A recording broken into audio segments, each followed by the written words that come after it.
prosecutor to investigate the crime. How crazy is that?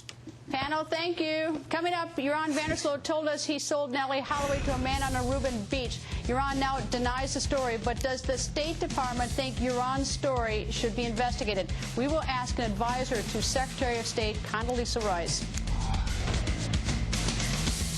Or keep it right here on Fox News Channel. We're going to bring you more details on this breaking news story when we get them.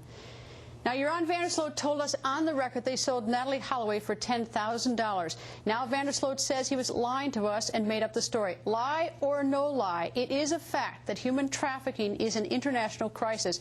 Bigger numbers of people sold for labor, for sex, and just plain cruel. Moments ago, we spoke to Ambassador Mark Lagon, Secretary of State Rice's global advisor for fighting human trafficking. Ambassador, thank you very much for agreeing to sit down and talk to us. Great being with you.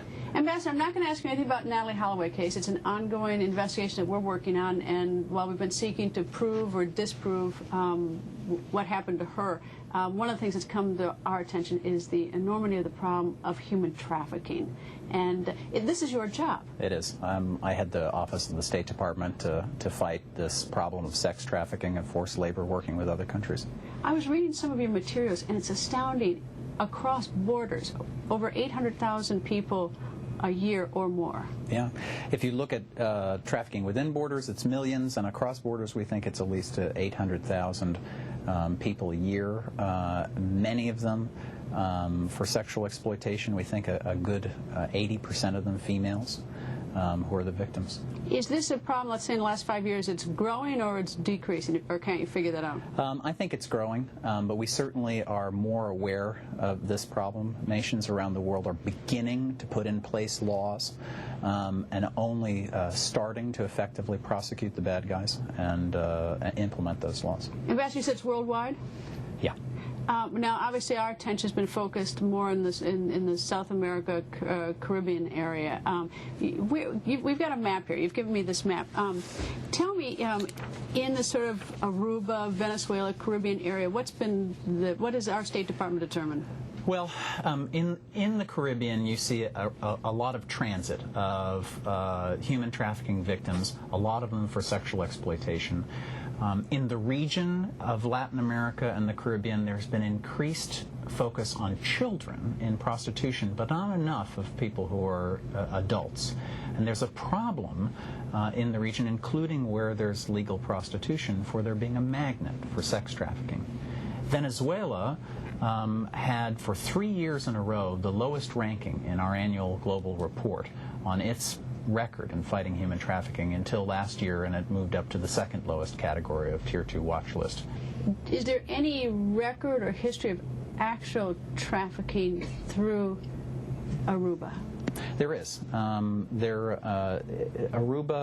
being small, is not ranked in the tier system of our report, but there are cases.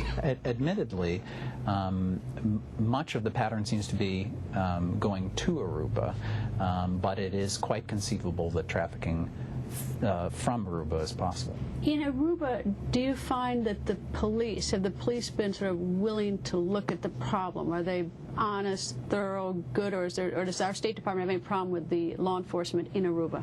I'm not in a position to give you a really good assessment of that, but it is a region in which, in Latin America, corruption and lack of efficacy of law enforcement is serious. We've been dealing with the Natalie Holloway case, which you're not part of this investigation, but one of the things that we have is that we have some information that we'd like them to look at. But there's an unwillingness to even look at what we have. Maybe what we have is true, maybe it's a wild goose chase, but what we can't get to look at to see as a possibility. Do you find that unusual?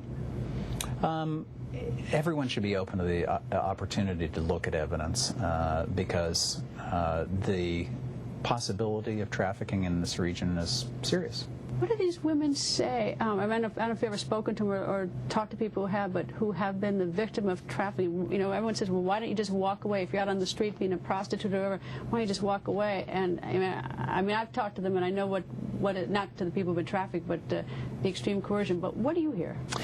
The definition of human trafficking by law and under UN treaties is it involves force, fraud, and coercion. In general prostitution, there is a lot of violence and manipulation by pimps. And in the situation of human trafficking, terribly acute. Oftentimes, people are kept in a brothel. They can't leave. They're living and being exploited in the same place. Their traffickers get them into debt. They make them afraid that if they run, they're only going to be treated like a criminal. I take it then that you are not dismissive of the possibility that this could have happened to Natalie Holloway. You can't say that it did, but you're not dismissive. I'm not. The flow of human trafficking through this region is significant. The rule of law is lacking. Where there is even laws, like in Aruba, they're not well implemented. It's quite possible that this is happening on a significant scale. So you really can't reject out of hand that idea. Ambassador, thank you. Pleasure. Thanks for coming to the office.